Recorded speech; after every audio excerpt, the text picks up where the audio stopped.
కొమరం భీం జిల్లా కేంద్రంలోని కలెక్టరేట్ వద్ద బీజేపీ రాష్ట్ర అధ్యక్షులు బండి సంజయ్ కుమార్ పిలుపు మేరకు రైతు ధర్నా చేపట్టారు. ₹1,00,000 రైతు రుణమాఫీ చేస్తామన్న కేసీఆర్ ఇంకో ₹1,00,000 వడ్డీ జోడించి రైతుల నడ్డి విరిచారని వారు మండిపడ్డారు.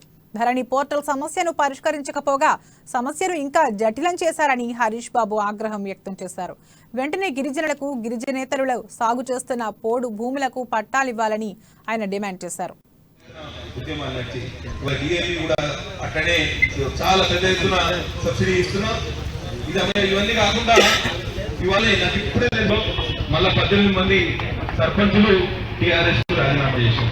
మళ్ళా డ్రామాలాడి కాబట్టి మేము ప్రజలు నమ్మే పరిస్థితుల్లో పైసలు వేస్తే రాష్ట్ర ప్రభుత్వం దారి మళ్లించింది.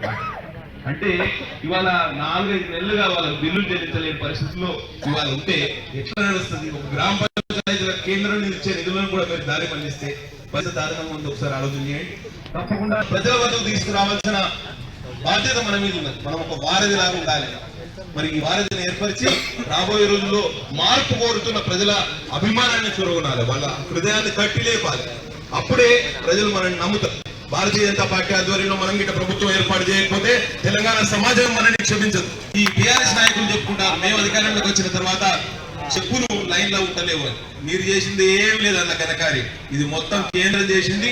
వాళ్ళు ఇచ్చే సబ్సిడీ వలన వాళ్ళు ఈ రామగుండం ఫెర్టిలైజర్ కార్పొరేషన్ ఓపెనింగ్ వల్ల ఈ ఉత్తర తెలంగాణ ప్రాంతానికి ఎరువులు విరివిగా సప్లై అవుతున్నాయి. కాబట్టి మనకు ఎరువుల ధర్నాలే లేదు.